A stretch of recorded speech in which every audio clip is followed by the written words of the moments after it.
arranquemos. Bueno. Primero te presento. Tomás Turderos, director teatral, escritor, futuro periodista. Ay. Creo, sí, que futuro periodista, ya lo puedo decir. Ajá, crítico de cine podríamos agregar, ¿no? Puede ser. Sí, ya tenés publicaciones en 25 horas. Bueno, modestamente hago mi muy, Dos muy publicaciones. Bueno. Y bueno, la pregunta que nos convoca hoy y que vamos un poco a desglosar y se va a ramificar por estos temas es: ¿el teatro es literatura? Buena pregunta. Sí, cuando me propusiste hablar de literatura y teatro, fue lo primero que pensé, porque es una de las primeras cosas, no sé si las primeras, pero una de las principales cosas que se debaten en una carrera de puesta en escena, o que aparece en algún momento de la cursada, porque cuando estudias historia de todo lo que se ha pensado en relación al teatro, y nosotros entendemos el teatro de una manera bastante distinta de como se la entendió en su momento, una de las primeras cosas que aparecen es esta cuestión de, bueno, si el teatro es literatura o no. Yo voy a dar mi respuesta, que por supuesto creo que no es una respuesta cerrada, o por lo menos no sé si es una respuesta absoluta. Yo creo que no, el teatro no es literatura, por varias razones. En primer lugar, por varias razones. Por una muy, muy importante, muy principal, que es que el teatro es un tipo de texto, muy tributario para su entendimiento, para la comprensión de lo que cuenta, muy tributario de la acción en escena, en vivo, digamos.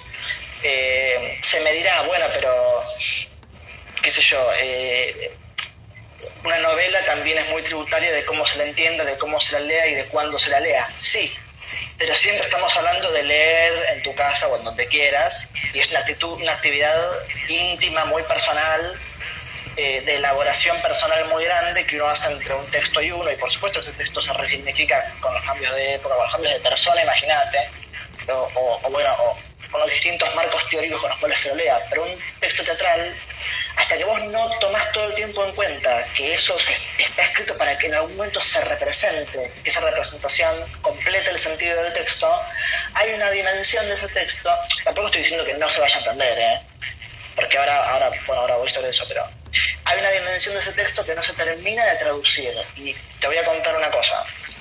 Una de las cosas que pasan cuando uno ve los teóricos que leen los textos teatrales, que escriben o que teorizan sobre textos teatrales, es que muchas veces la teoría empieza a teorizar tanto, y esto se ve en otros campos del conocimiento, pero empieza a teorizar tanto sobre el fenómeno teatral, que se empieza a alejar absolutamente del objeto que estudia. Entonces vos tenés gente que estudia Hamlet, no sé, por poner un texto, y habla de Hamlet, y de lo que Hamlet quiere decir, de lo que Shakespeare quiere decir, o que quiso decir, o el sentido oculto que hay en el texto, olvidándose de que, por ejemplo, ¿no? El caso de Shakespeare del teatro isabelino es muy interesante, porque los textos isabelinos especialmente son muy tributarios de para qué tipo de público, sala teatral, escenario y modo de producción del espectáculo teatral estaban escritos. En un momento, al principio de Hamlet, quien lo haya leído lo va a tener más presente, y quienes no lo hayan leído aprovechen la cuarentena y corran a leerlo. Cuando se aparece el fantasma de Hamlet en la primera escena, los guardianes que están en la cornisa del castillo dicen: mirad a ese espectro que surge de abajo de las profundidades. Hoy sabemos, por investigaciones y por escritos que hay, que los teatros isabelinos, y de hecho el Teatro del Globo sigue teniéndolo, porque sigue conservándose como se conservaba en su momento, que es el teatro en el cual Shakespeare prestaba sus obras, tiene una trampa en el piso, y los fantasmas y los demonios venían debajo de la trampa, de una convención. Entonces uno podría pensar, y pasa mucho, claro, las profundidades, está queriendo hablar en un sentido simbólico, metafórico, de no, es que había una trampa, nada más. Ese es el tema. Ahora, ahí vale preguntar, bueno, pero ¿qué fue primero? ¿Pensar simbólicamente esa trampa como una profundidad del infierno, la muerte, o como objeto. O las dos. O las dos al mismo tiempo, simbolizando esta cosa que en realidad, digo, estos teóricos que recontrateorizan y que vuelven sobre la pregunta, tampoco se les puede decir que no. No, o sea, no, tampoco el dato de la trampa permite decirles, bueno, no, ustedes están equivocados porque en lo del teatro isabelino... No, pero seguro que no. A ver, interpretaciones son todas, en principio son todas válidas, en principio, en la medida en la cual uno se hace preguntas sobre qué quiere decir un texto. Ahora, este es un caso que tiene que ver con que justo trampa en el piso, uno en el piso, en el abajo, el inframundo, uno es como que hace el camino más fácil. Pero por ejemplo, yo en la carrera tenía historia del teatro universal, perdón, que es la materia en la cual analizás los textos en su dimensión literaria y lo cruzás con historia. Y después teníamos puesta en escena propiamente dicho. ¿Qué nos decían en historia del teatro universal? Hay un momento en el cual Hamlet, cito Hamlet porque justo es muy a la mano para hablar de esto, ¿no? En un momento, en el último acto, cuando Hamlet, no sé si vos recordás que Hamlet, el rey, cuando ve que Hamlet está fuera de control, lo manda en un barco, lo aleja de Inglaterra y le encarga a sus dos amigos que lo maten. Hamlet se aviva en el barco y por medio de toda una estratagema los incrimina y hace que los maten a ellos, y Hamlet se escapa. Entonces Hamlet vuelve a Dinamarca, y cuando Hamlet vuelve a Dinamarca, Ofelia se suicidó. Entonces están todos en el velorio de Ofelia, Talerte, llorándola y diciendo, qué horror, mi hermana se murió, qué sé yo. Y cuando Hamlet reaparece frente a la corte en el cementerio, dice, yo soy Hamlet el danés, ¿no? ¿Qué nos decían en la historia del teatro universal? Claro, Hamlet por primera vez habla de sí mismo como el heredero de la corona, que en realidad es como el tema de la obra, ¿no? ¿Qué nos decían en puesta en escena? Claro, porque hoy sabemos que no todo el tiempo el mismo actor era el mismo personaje. Entonces es una forma de que la gente diga, claro, es el entiendo. Sobre todo porque hablamos de una época en la cual, y eso también tiene que ver, el teatro era un teatro de la convención, no era un teatro donde todo estaba perfectamente hecho. No sé, hoy sabemos, por ejemplo, que cuando el texto dice entra Fortinbras con su ejército, no es que entraba Fortinbras con 20 hombres. Entraba el actor que hacía Fortinbras con 3 actores que tenían un palo con un caballo en medio de las piernas, y la gente entendía que eso quiere decir que es un ejército. Punto. Es una convención entre el público y el actor. Entonces, estas distancias que hay entre lo que figura hoy para nosotros en un texto y la manera de producir, la manera de hacer teatro que había en ese momento, muchas veces son desconocidas y ocurren estos equívocos a la hora de teorizar. Lo cual no quiere decir, parece que me contradigo, pero no. Bueno, la literatura es una manera de leer también. Entonces, no es que es ilícito leer un texto teatral en términos literarios, sobre todo porque hay textos teatrales que por la forma en la que están escritos, por el nivel de metáfora, el nivel de poesía, el nivel de textualidad que tienen, son muy ricos de leer como experiencia de lectura, aunque uno no los vaya a representar. Pero no deja de haber esta cuestión que te digo, porque cito otro ejemplo, ¿no? Si uno se olvida de esto, de estas dificultades que hay de no volver al tema de, mirá que es un texto que está hecho para ser representado, María Estuardo de Schiller, otro ejemplo. El teatro del siglo XVIII, final del siglo XVIII, principios del XIX, el teatro romántico, es un teatro muy malo en general. Porque es un teatro escrito por autores que no reflexionan sobre esto. Entonces, hay escenas que duran páginas y páginas y páginas y páginas, y en realidad, si vos me preguntás qué es lo que pasa, cuál es la acción en esa escena, habla el personaje de cómo el sol sale y de lo mal que esto le hace sentir, y tiene una metáfora en relación a cómo sale el sol, pero es un bodoque que si yo lo pongo en un escenario y no hago alguna adaptación, algún corte, algún resumen, es muy aburrido. Claro, eso yo justamente te iba a preguntar si hay teatro que se escriba para ser leído, no para ser representado, o que pueda ser eventualmente representado, pero que el destinatario sea un lector, no un espectador. Está buena la pregunta. A ver, hay de todo un poco. En principio hay dos cosas. Hay teatro, a ver, hay textos que son valiosos más allá de los problemas que tengan para ser traducidos a un lenguaje escénico, en primer lugar. Yo no digo, no leas Schiller porque total es al pedo. Digo, mira, si lees a Schiller te vas a encontrar con que no es una buena obra de teatro en este sentido, en el sentido de, bueno, mira, esto se puede poner en escena, aunque se ha puesto en escena. Se han hecho versiones, se han hecho relecturas, también el hecho de que la puesta en escena es un lenguaje en sí mismo hace que yo un texto lo puedo mostrar de muchas formas, entonces a lo mejor me las ingenio para... Se han hecho puestas muy buenas de textos que uno dice esto es imposible de hacer y se hizo muy bien. Y después lo que hay son experimentos, por ejemplo, qué sé yo, La filosofía del tocador, del Marqués de Sade. No es un texto para ser representado, que se escribió para ser representado, es una especie de texto híbrido, es como un diálogo, como está a medio camino entre la novela farsesca, en el medio tiene un tratado político, en medio de la acción. Pero bueno, yo puedo hacer experimentos con eso, yo puedo intervenir ese texto, ya sea textualmente, o sea, concretamente, en general los directores algún piso de dramaturgia tienen, o llaman a un dramaturgo para que los asista, intervenirlo y decir, bueno, yo voy a llevar una versión tomando esto que es como una materia prima, que es lo que hizo este autor, con todos los problemas que esto tiene, pero a partir de esto hacer un espectáculo. O sea que sí, hay textos que, o por ejemplo La Celestina, que se suele representar en teatros.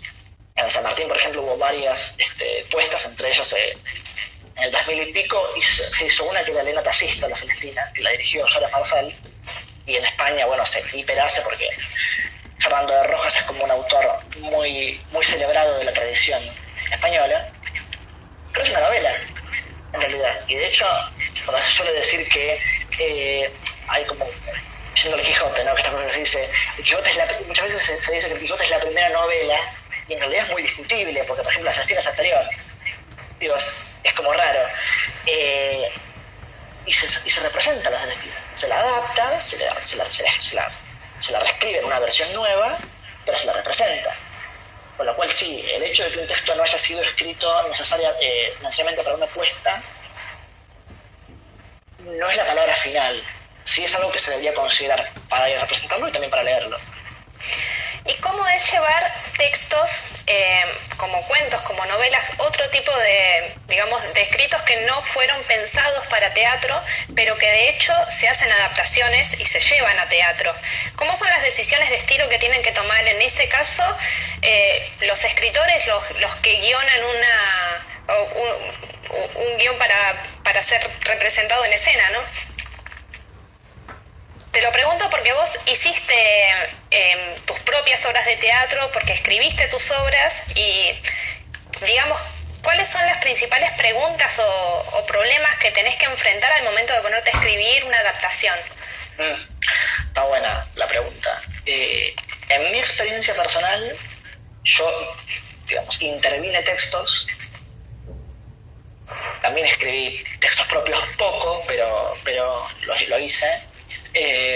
Intervine textos más por un tema de que hay textos que son escritos para escena, pero por ejemplo yo hice 2 textos clásicos, en realidad 3, pero obviamente dichos, digamos hacer así en temporada, hice 2. Uno era Los Invertidos de González Castillo y otro era Efedra, que lo hice el año pasado. En esos casos hay una serie de problemas que yo no tuve, porque esos textos son obras de teatro, escritas cada una en su contexto particular, pero escritas para ser representadas. En el caso de Los Invertidos, González Castillo, en la década del 10 en Argentina, y en el caso de Fedra, Racine, es Razin, en francés sería Razin, pero soy muy burro. Para los amigos Racine. Bueno, nadie dice Goethe, dicen Goethe o Goethe. hacer todo ese laburo vocal, porque no soy alemán, lo lamento. Porque si no quiero ver que los ingleses digan bien Discepolo, y si lo dicen mal me voy a quejar. En el caso de las adaptaciones que yo hice, no fueron adaptaciones que tuvieran que traspolar un texto literario a un texto dramático, sino más bien un texto dramático escrito para ese momento, ver qué hay que hacer si uno lo hace ahora, por varias razones. Y estas son otras de las particularidades que tiene un texto dramático, por lo cual creo que no es literatura. No solamente un texto dramático está escrito para un tipo de lugar y para un tipo de forma de producción.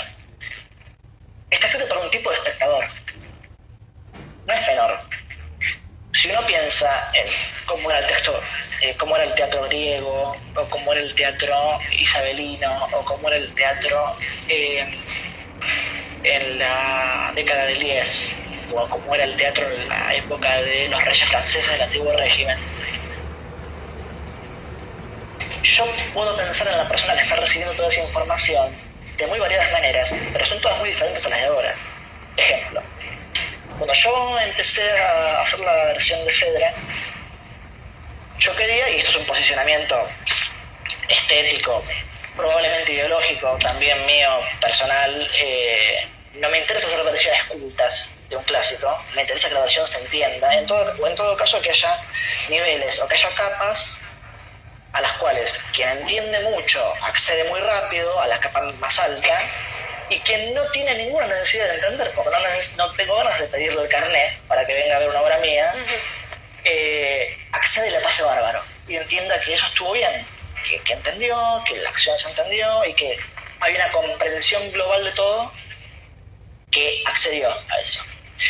¿Y por qué digo que no me interesa hacer versiones cultas? El texto original y los textos en ese momento están plagados de referencias mitológicas, porque Fedra es una adaptación de un mito griego de una reina que, al ser rechazada por su hijastro, inventa, finge una supuesta violación de parte del hijastro hacia ella, y eso hace que al hijastro lo penen de muerte.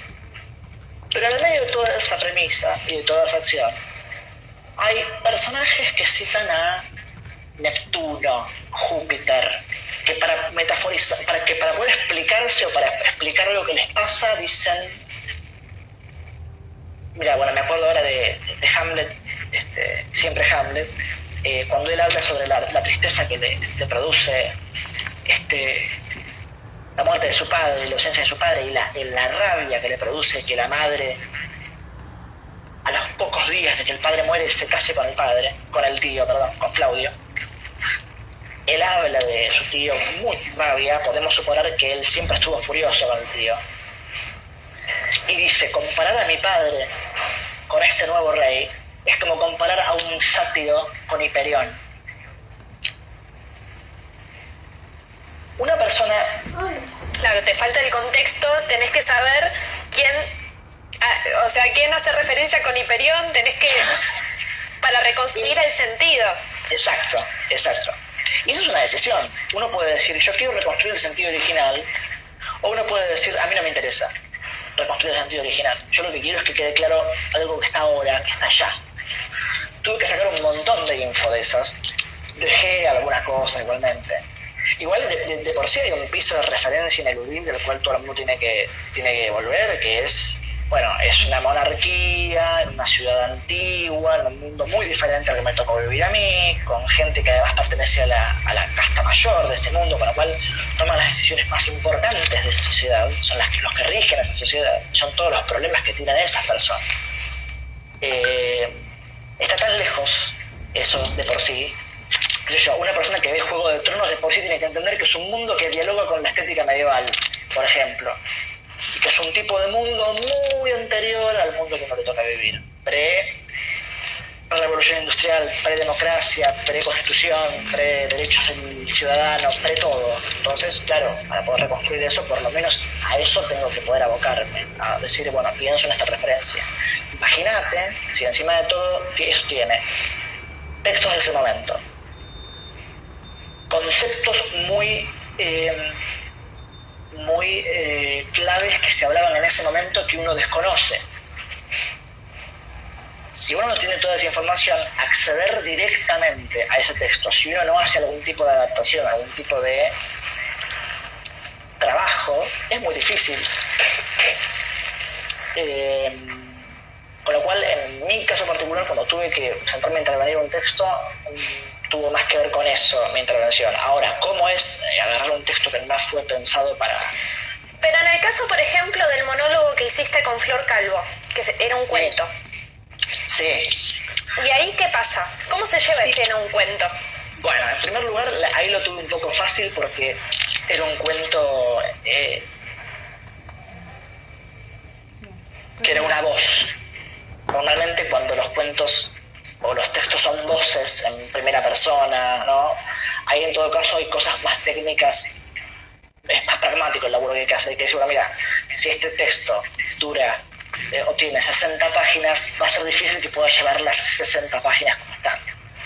Tendré que acortarlo viendo qué es lo más importante y además viendo qué es lo que dramáticamente es más potente. Porque si el personaje simplemente va a comentar una serie de cuestiones, no todas esas cuestiones son entretenidas de ver en una sala teatral. Sí, quizás en mi living, si yo lo estoy leyendo. Pero, por ejemplo, lo que pasaba es que nosotros habíamos llegado con Flor en el proceso de ensayos, que también es interesante, y la verdad que fue una experiencia muy rica, primero porque Flor es amiga y segundo porque es una actriz que te devuelve mucho lo que le propones.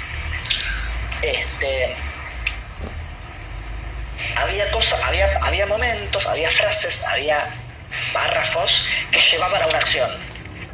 Por ejemplo, una imagen que nosotros tenemos es que ella está como en un vértigo, está como corriendo todo el tiempo, viviendo aquí y ahora lo que le pasa. Entonces ahí, bueno, hubo una interpretación que fue, bueno, ella lo está recordando esto, ella está en un estado alterado de la conciencia, entonces revive todo esto todo el tiempo. Bueno, ahí se planteó un juego, que eso es una palabra que me parece bastante clave cuando uno va a dirigir lo que sea en teatro, y en cine también, pero el cine es otra cosa.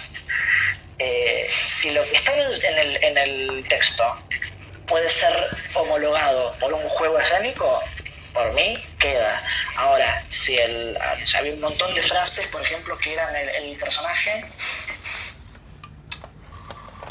o sea, había todo un momento donde la actriz venía una situación y el personaje en un momento comentaba lo que le pasaba con una aguja, y esa aguja estaba clavada en un hilo del vestido y ese hilo se había deshilachado y ese hilo había quedado, no sé, larguísimo y llegaba a la puerta de la milonga en la cual estaba el personaje. Era un comentario sobre una cosa súper anecdótica que le había pasado al personaje con un hilo. Y veníamos a otra cosa. Entonces eso, el teatro en ese sentido es muy tirano, porque por más que vos seas el director más, llamémosle, menos comercial o menos mainstream o más experimental, tiene que estar pasando, no quiero caer en la palabra diversión, que puede llegar a llevarnos a una lectura un poco frívola, lo que tiene que pasar todo el tiempo en una sala teatral, no tiene por qué ser todo el tiempo divertida en el sentido de entretenerme. Pero sí es verdad que diversión y entretenimiento son dos cosas diferentes, y yo preciso la atención de ese espectador. Si yo empiezo a ser tan indulgente con, bueno, el texto que pase como vino a escena, va a haber un montón de cosas que funcionan para ser leído, pero no funcionan para ser visto. Entonces eso empieza a ser aburrido. Y te perdí. Y cuando vos estás dirigiendo algo y perdiste la atención del espectador, después es complicado recuperar. A mí me pasa en poesía lo mismo, pero al revés. Hay poesía que se escribe para ser representada, ¿no? Y de repente después va un libro y cuando uno o sea, capaz estuvo re buena la presentación con todas las tonalidades de la voz, con todo lo que implica una performance, y de repente uno ve en el libro y decís, pero esto era, ¿no? Y se rompe el pacto de lectura, decir, pero no era tan impresionante como me pasó en escena. Y vos sabés que pasa también al revés con la poesía. Hay muchas personas que que agarran un par de poemas de un autor o de varios autores y llevan a escena esas poesías dichas por una actriz o por un actor. yo no voy a decir en todos los casos porque me parece sería injusto, hay casos donde ha salido bien. En general son un plomo esas obras. Con todo el respeto que me merece esa gente en su experimentación, y me parece bárbaro que lo prueben y que lo hagan, pero es un actor diciendo cosas que son lindas, pero en términos dramáticos no está pasando nada. No, o que son lindas, pero de repente el actor le agarran ataques de ira, de melancolía, llora, no sé. Decís, y yo fui a una sala a ver que una persona decía cosas muy metafóricas y tenía brotes de histeria, básicamente. Es una obra de teatro, no pasa nada, a ese personaje no le pasó nada. Distinto es que haya textos que son dramáticamente ricos, como puede ser el caso de Hamlet, y además son muy bellos lo que dicen los personajes. Eso es otra cosa. Porque en realidad... No, te iba a decir que sí, pero la cuestión de la acción ahí es fundamental. O sea, una poesía que no fue escrita para ser leída en público, sino para ser leída en un texto, en un papel, claramente le falta la cuestión del tiempo de llevarte por un camino, por una narración, por una historia que te mantenga la atención ahí. Sí, hay casos donde hacen tomado textos dramáticos, literarios, y han hecho una traducción exitosa al formato teatral. Por ejemplo, la puesta que hizo Cristina Vanegas de Molly Bloom, del último capítulo de Ulises, estuvo no sé cuántos años en cartel y ella cada tanto lo sigue haciendo. Y es el último monólogo de la esposa de Bloom, que cuenta, lo que pasa con su marido, lo que pasa con los hombres, lo que opina ella de cómo opinan los hombres sobre las mujeres o cómo opinan sobre ella.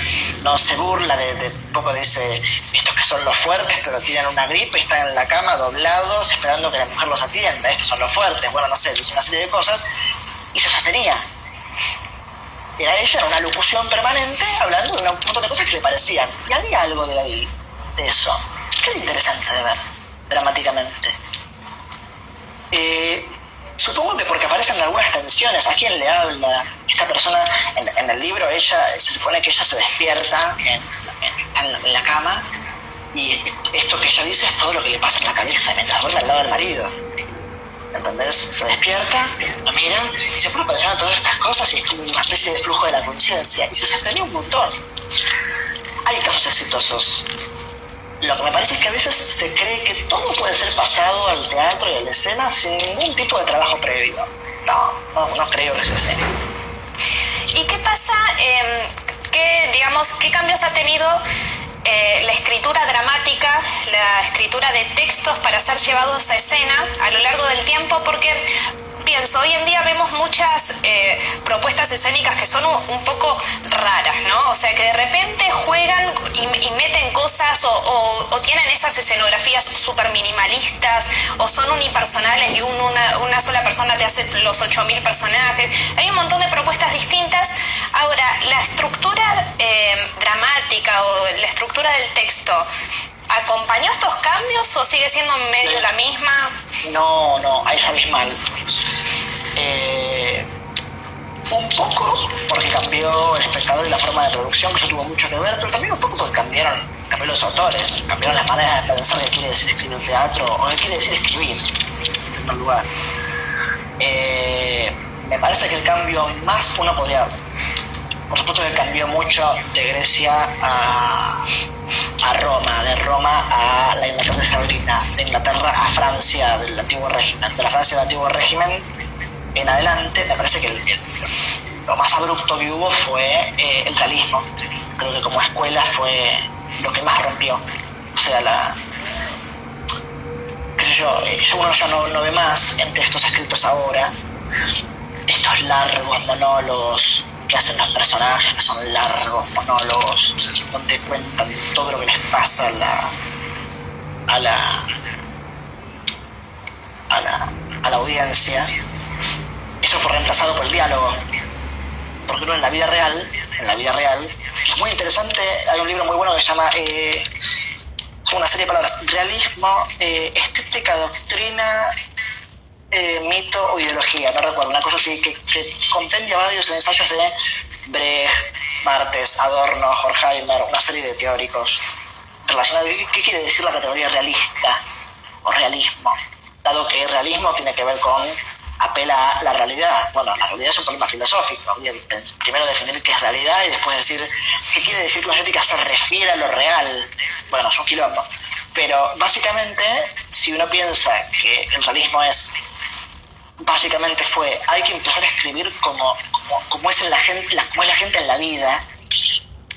Bueno, eso fue muy abrupto, porque antes de esa instancia, la gente no iba al teatro a esperar que el teatro se pareciera a la vida. La gente iba al teatro, iba a ver algo que pasaba nada más en el teatro.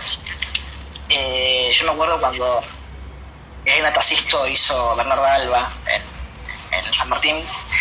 Es muy lindo en YouTube, si alguien quiere buscarlo, búsquelo, porque es muy lindo el tras escena que hizo Canala de esa puesta.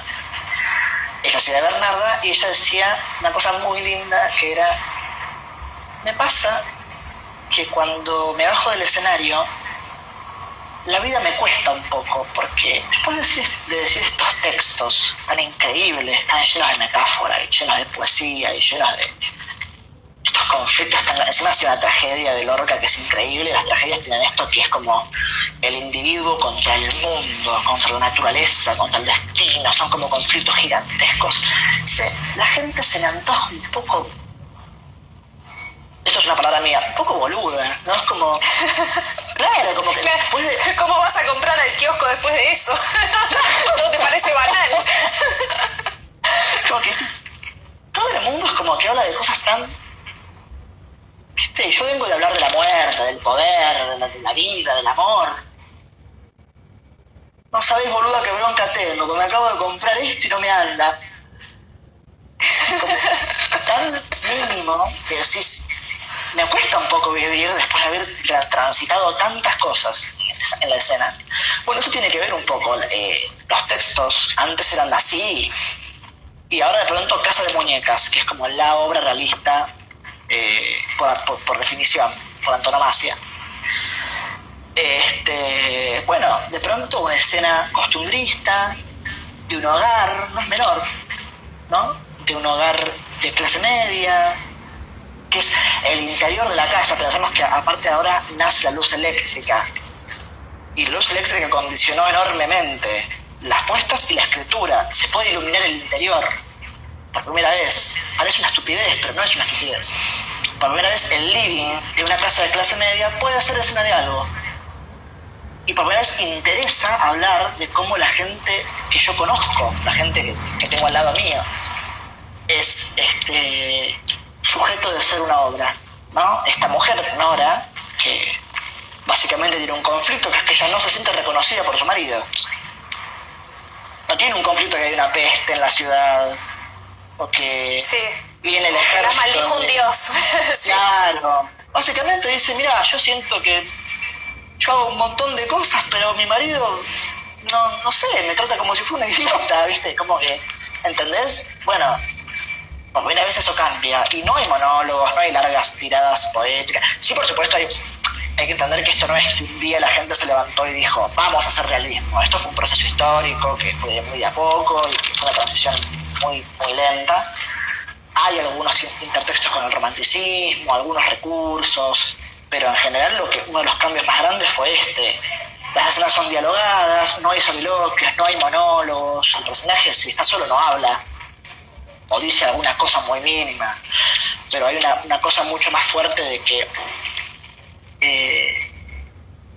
en los textos hay mucho más acotación, mucha más acción que explica lo que pasa, que explica lo que el personaje siente o quiere hacer, o que lo configura. Digo, el hecho de que un personaje abre una escena y el personaje está leyendo y dice, está leyendo, configura bastante lo que podemos llegar a pensar de ese personaje.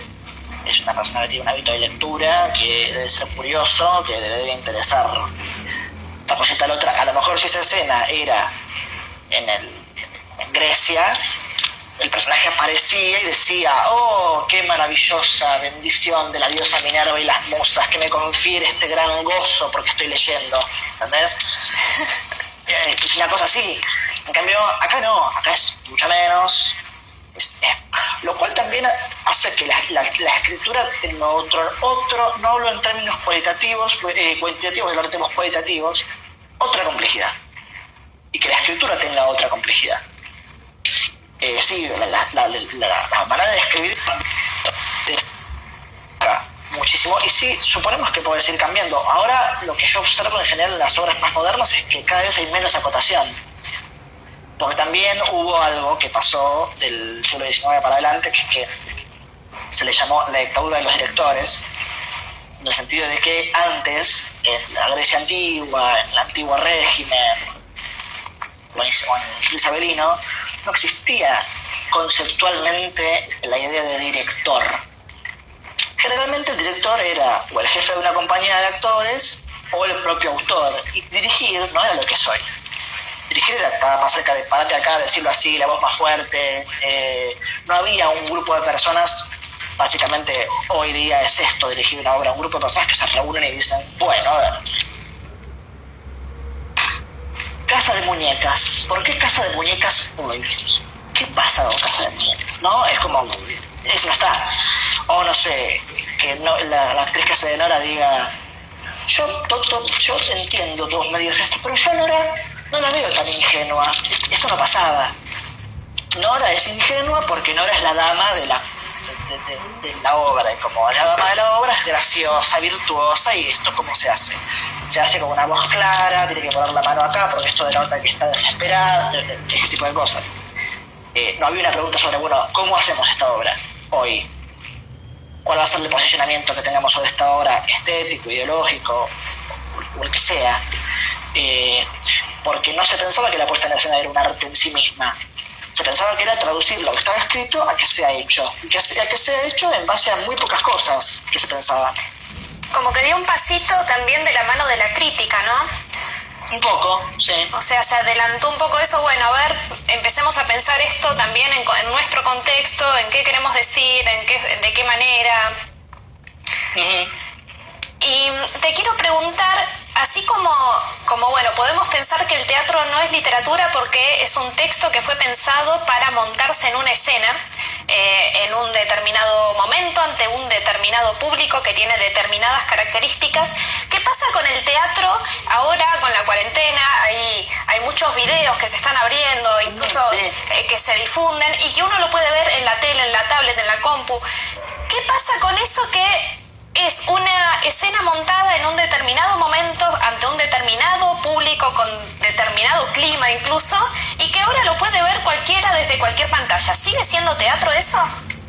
Qué buena pregunta, porque vos sabés que yo lo pensaba, pero mía, de qué puede pasar o qué es lo que sucede, aparte porque me sometí varias veces en la cuarentena a esto, porque se subieron cosas muy buenas, además. Teatro La Plaza y también el Teatro Cervantes, el Teatro San Martín liberaron bastante de su contenido.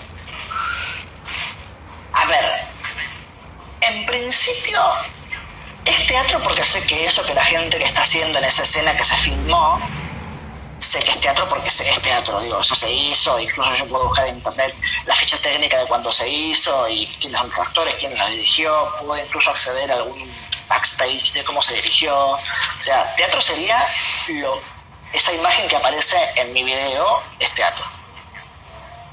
Ahora, ocurre una serie de cuestiones cuando la técnica, la tecnología, media entre el hecho a vivo, digamos, y yo.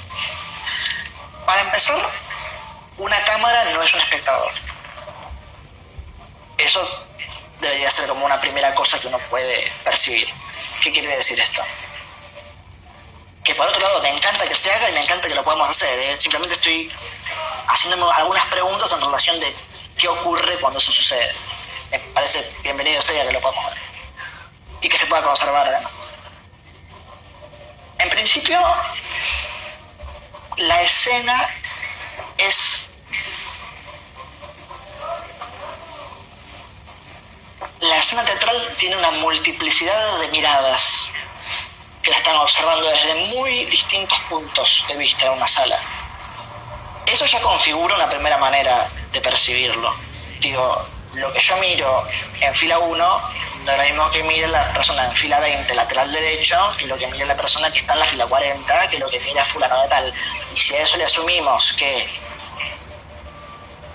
Después, bueno, uno puede debatir millones de horas en relación a si la expectación de un espectáculo es activa o es pasiva, o cuál sería la activa o cuál sería la pasiva, pero en principio podríamos decir que la persona que está mirando ese hecho, que pasa en vivo,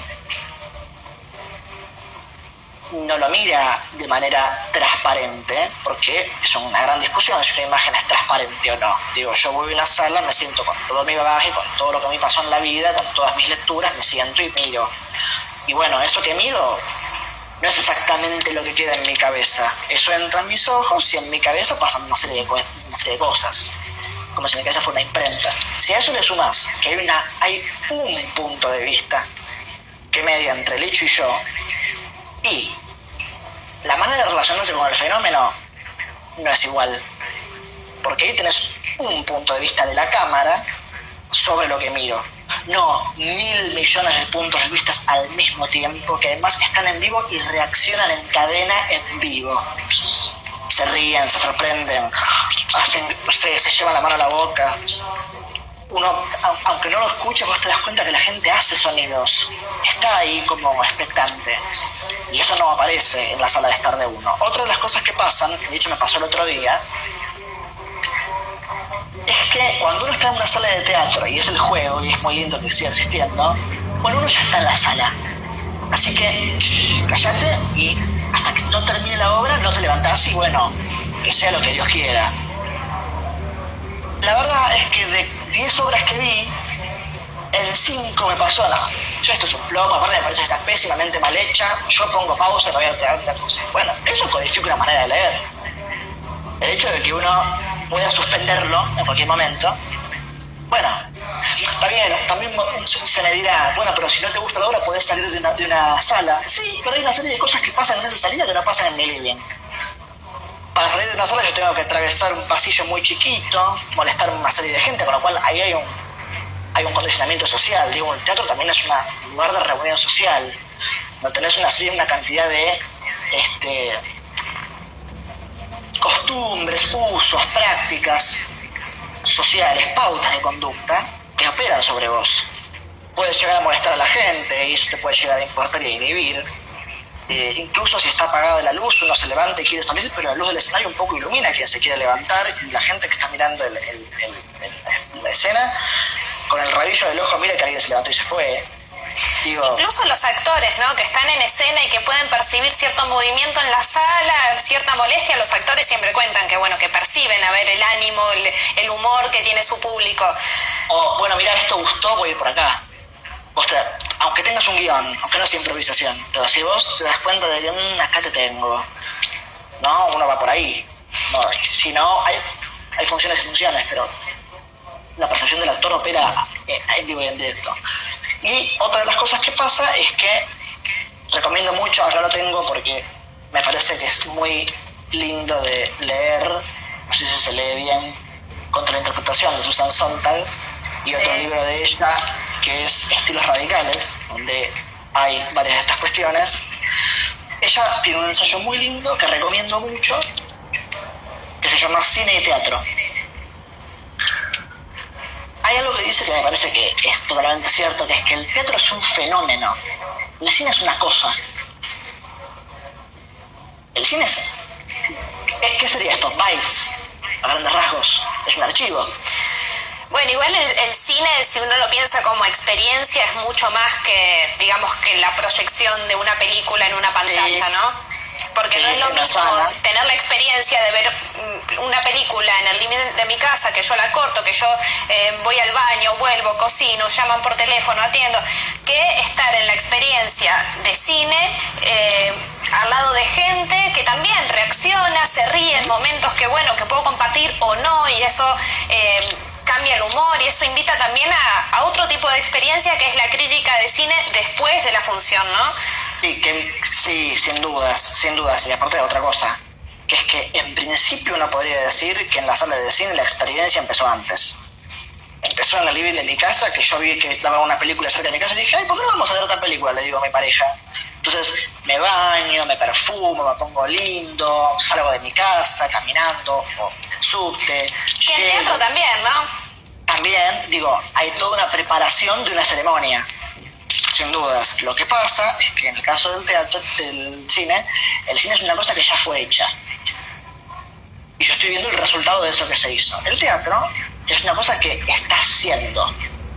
Y por más que los actores tengan todo preparado, y por más que estén haciendo exactamente lo mismo que hicieron en la función anterior, no deja de ser lo que está ocurriendo ahora.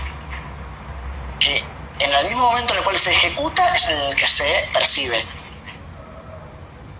Y eso también configura otra cosa. Por eso son fenómenos diferentes. Pero sí, cambiaría mucho la manera de acercarse a un fenómeno teatral desde la casa de uno. Lo cual no quiere decir que no sea una experiencia. Todas son experiencias, lo que pasa son experiencias muy diferentes. Pero a mí me atrae acercarme al material fílmico, no es lo mismo. Dice ahí, mágica semper. Siento que la ceremonia es más grande que el cine, algo más importante. Hay algo de eso, sí, efectivamente. Importante. No quiero decir el gran debate, es mejor el cine, es mejor el teatro. Bueno, es un debate un poco estéril, pero podríamos también debatirlo. Es más grande el hecho de ir a ver un montón de gente que está fingiendo aquí y ahora, mientras vos estás sentado ahí, que le pasan cosas. Claro, sí, y yendo a lo más banal, ¿no? Uno se viste más para ir al teatro que para ir al cine. El cine, bueno, sí, tiene esa cosa, ¿no? Hay algo de que el público parece que se viste también para quienes están representando algo en escena, como si lo fueran a ver, pero... Sí, es verdad. Sí, es verdad, nunca me había puesto a pensar en eso, pero es cierto, la gente hasta se luquea más. Sí, yo iba al cine crotísimo, pero crotísimo. O sea, enojotas, un desastre. Al cine no sé, al teatro no sé si me animo a ir enojotas. Y ahora te pregunto sobre el diálogo con otro tipo de literatura, que es la literatura periodística, la crónica, el periodismo narrativo. De repente, el año pasado, y no sé si continuó este año, se montó en el Teatro San Martín una obra sobre la Guerra de Malvinas, representada por los mismos excombatientes que representaban una escena que existió. Y es como una especie de teatro testimonial. Y ahí, ¿cómo juega todo esto? ¿Por todo esto qué te referís? Claro, ¿cómo juega esto? Primero, los pactos de lectura, estas nuevas formas de representación. ¿Cómo se escribe una obra de estas características?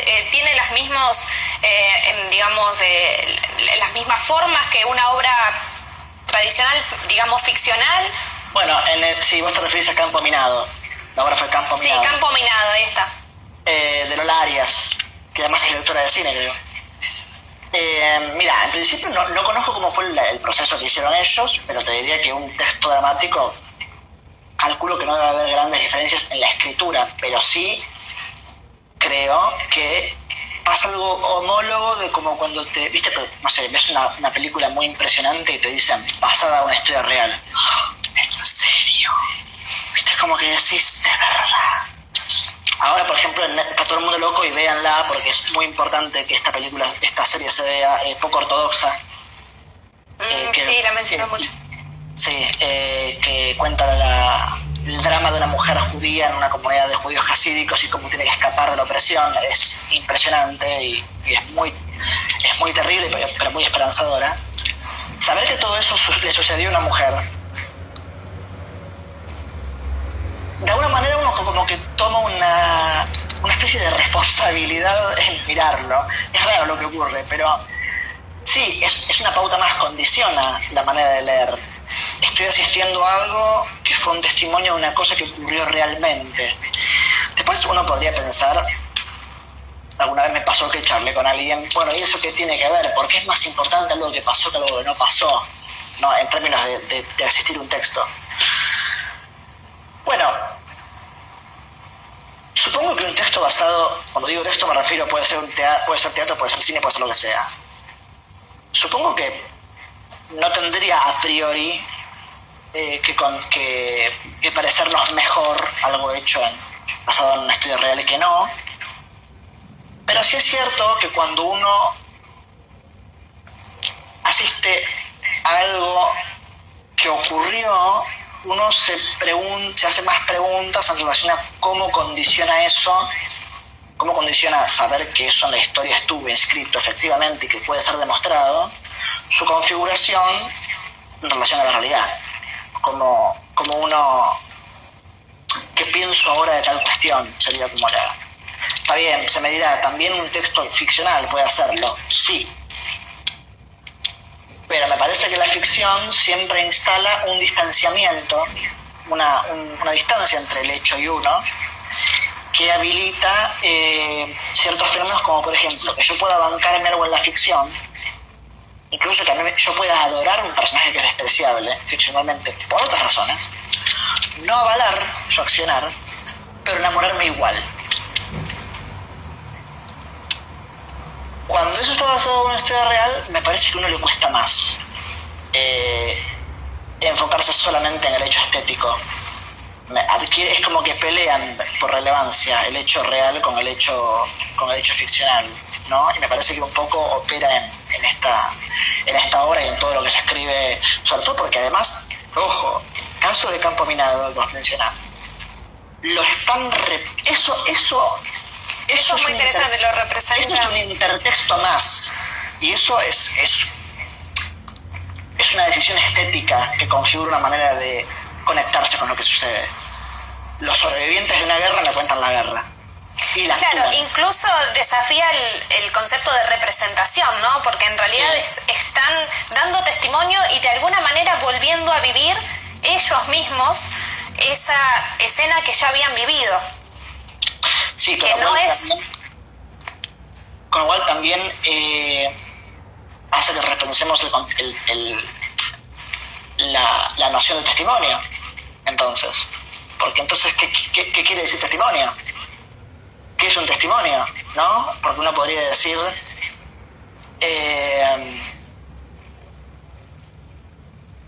que si yo digamos que un testimonio podría vehiculizarse de múltiples maneras para aparecer. Una de ellas sería que la gente vuelva a hacer lo mismo que ocurrió en ese momento, pero ahora. La frontera entre la realidad y la ficción e historia, eso es interesante. Historia, ficción y realidad se empiezan como a achicar. Es como si uno asistiera a una experiencia muy total en ese sentido. Porque no viajo en el tiempo, pero es como si lo fuera, ¿viste? Es como... Sí, y también se suma, ¿no?, a historia, ficción, realidad y registro, porque a mí me llama mucho la atención que de alguna manera, un registro que podría ser periodístico, podría ser una crónica periodística y estar en un papel, pero se elige montar en escena, que es algo que tiene características efímeras, ¿no? Porque la escena... vive mientras está en escena. Es decir, que se eligió la acción como vehículo. Claro. Se elige la acción como vehículo para contar algo que ya pasó y que está volviendo, que pasa de nuevo y cuyo registro en realidad queda en la memoria de quienes lo vieron, pero no es interesante como este nuevo diálogo que puede empezar entre teatro y periodismo, ¿no? Siempre se piensa teatro y poesía, teatro y narrativa, y ahora teatro y periodismo también como forma literaria. Sí, veo un poco más de problemas porque en periodismo hay una serie de cuestiones a tener en cuenta, como pueden ser las fuentes, como pueden ser los múltiples puntos de vista, que yo creo que cuando uno escribe una obra de teatro y la quiere representar, por más que la represente de manera tan vanguardista, el proceso de selección me parece que tiene que ser mucho mayor. Porque si yo estoy haciendo una investigación periodística, me puedo, por ejemplo, quizás no en una nota, pero a lo mejor en un libro, que es una investigación periodística, puedo explayarme sin estar preocupado por si eso todo el tiempo suscitará el mismo nivel de expectación. En cambio, en una escena, que de por sí sé que la atención de la gente, por más fuerte que sea lo que estoy representando, dura un rato. Entonces, se nos va a cortar en 20 segundos el vivo Mira. Así que ahora cuando se corte lo volvemos a empezar como para dar un cierre final a todas las ideas y que nos recomienden los libros, que todavía ni te llegué a preguntar los libros. Periodismo y teatro, ¿no? Con estas formas de representación o de puesta en escena que están montadas con historias reales y por sus propios protagonistas. A mí me rememoró un poco el caso particular de Campo Minado, que no la vi, pero bueno, leí por ahí cosas, que de hecho estaba muy recomendada, un poco el tipo de crónica periodística que hace Svetlana Alexievich, muy desde el testimonio de primera mano, ¿no? De recuperar la voz primaria de estas personas que quizás no han trascendido de manera individual, pero sí en conjunto o por haber participado en un hecho histórico mayor, ¿no? Sí, que tuvieron experiencia directa, además. Claro. Sí. Bueno, un poco lo que o sea, cerrando lo que hablábamos, que en principio es algo a investigar.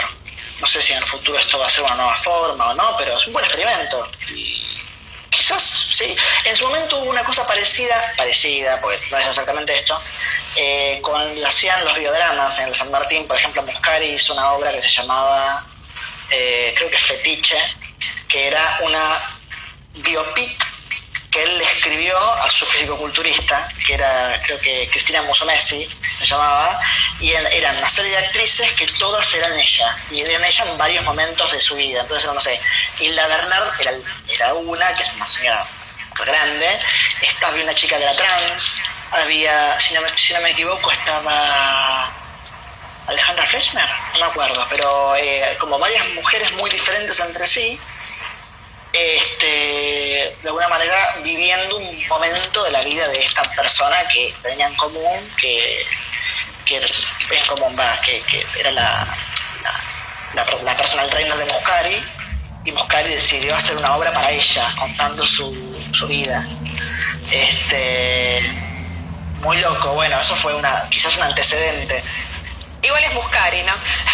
También. Sí, qué sé yo, pero eso tendría que ser otro vivo. Sí.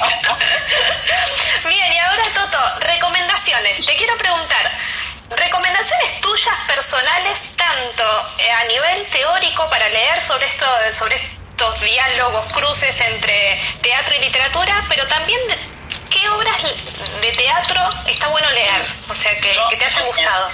En realidad voy a descansar sobre todo en el segundo punto, por una cuestión de que el material teórico, estas ideas que yo estoy diciendo están muy dispersas y digamos, recomendé, sí, a nivel teórico, pero más allá del tema puramente teatro, es una persona que respeto mucho y creo que dijo cosas muy interesantes en relación a percibir un hecho estético, más allá del teatro no teatro, que es Susan Sontag, sobre todo este libro que en su momento en mi formación intelectual fue muy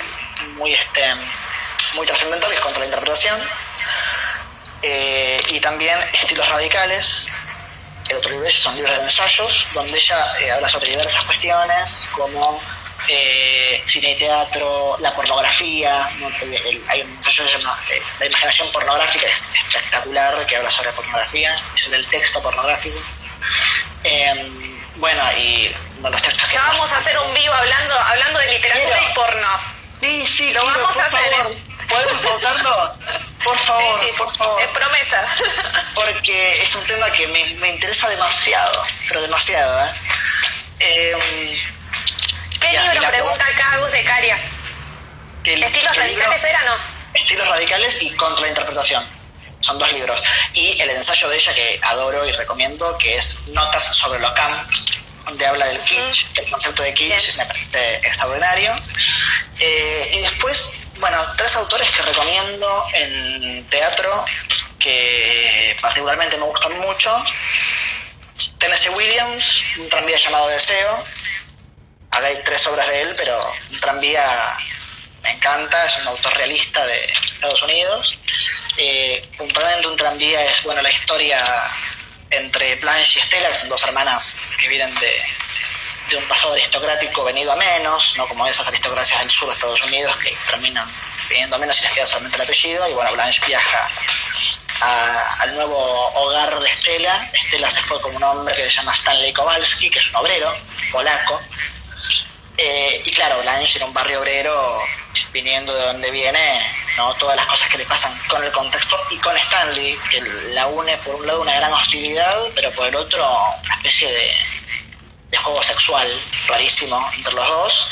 Y es una hermosa obra que habla sobre muchas cuestiones, como pueden ser conflictos de clase, conflictos de género, porque es muy loco lo que pasa en relación al hombre y la mujer en el hogar de Stanley. Y también de alguna manera, bueno, los años dorados, ¿no? Como la pérdida de un pasado glorioso y como es una instancia irresoluble, ¿no? Y recomiendo mucho la versión de Woody Allen, que es Blue Jasmine, que Woody hace su propia versión y le sale muy bien, la hace con Cate Blanchett. Después August Strindberg de acá, que tiene los camaradas, el padre, la señorita Julia y acreedores. Que el padre, una versión extraordinaria de Alberto Ure, que hizo en los 80 con Cristina Venegas, que está filmada en YouTube, que la recomiendo. Muy trash para la época, porque era bueno, de paso cuento, el padre es, si no saben lo digo, hasta bien entrado el siglo XX, la mujer carecía de derecho de patria potestad sobre el hijo. O sea, el hombre podía decidir lo que le parecía sobre la educación del hijo y la mujer a lo sumo podía opinar, pero no tenía peso en relación a las decisiones sobre la educación del hijo. Es un hogar de un padre que es un oficial retirado y decide mandar al hijo a un internado. Y vos sabés que los hombres en ese momento tenían todas las decisiones en el hogar, a menos de que se dudara de las facultades mentales del hombre, en cuyo caso la mujer podía tomar ese lugar. Bueno, la guerra, en realidad se mantuvo el tema que atraviesa todo el teatro de Strindberg, que es la guerra sin cuartel entre el hombre y la mujer, que es una guerra a muerte e irresoluble, según el mundo strindbergiano. Y lo que amo de Strindberg es que es un autor que tiene un pie en el realismo y un pie en el expresionismo y en la tragedia. Es como un reformador del realismo, es como un realismo más lisérgico, es como que no es un realismo puro. Está bueno leerlo porque es más estallado, es como un Ibsen que se marqueó. Está buenísimo. qué buena descripción. Sí, porque es un mundo muy pesadillesco y muy así como sombrío. Y bueno, Shakespeare eterno lo recomiendo porque creo que es, como decía Ben Jonson, su amigo, no fue un hombre de su época, fue un hombre de todas las épocas. Yo acá tengo Hamlet y Macbeth, que son dos tragedias fantásticas, me recomiendo porque son fantásticas. Para empezar a leer a Shakespeare, ¿cuál recomendarías? Para quien nunca tocó un texto de Shakespeare. Macbeth, porque es corta en relación a otras obras o otras tragedias, y es bastante película de acción. O sea, se cuenta sola y es como se hace sola Macbeth. Es divertida, tiene guerreros, sangre, brujas, asesinatos. Este hombre, uno se identifica rápido. Igual Shakespeare tiene esa cosa, ¿no? Que hay mucho, digamos, para quien nunca tocó un texto de Shakespeare dice, oh, Shakespeare, pero en realidad los textos están llenos de acción, fluyen, no sé, a mí me parece que es súper atrapante, más allá de toda la cuestión claramente estética que tiene, que es fantástica, pero pasan muchas cosas. Lo que le ha hecho la cultura a Shakespeare no tiene perdón, transformándolo en un escritor que hay que leerlo con corbata, ¿no? Claro, los guantes puestos. Y era una especie de Alberto Migré muy sofisticado. En una época donde no había tanto para hacer, había que ir al teatro si no quería ver ese tipo de cosas, con lo cual no te tengan miedo porque no muerde.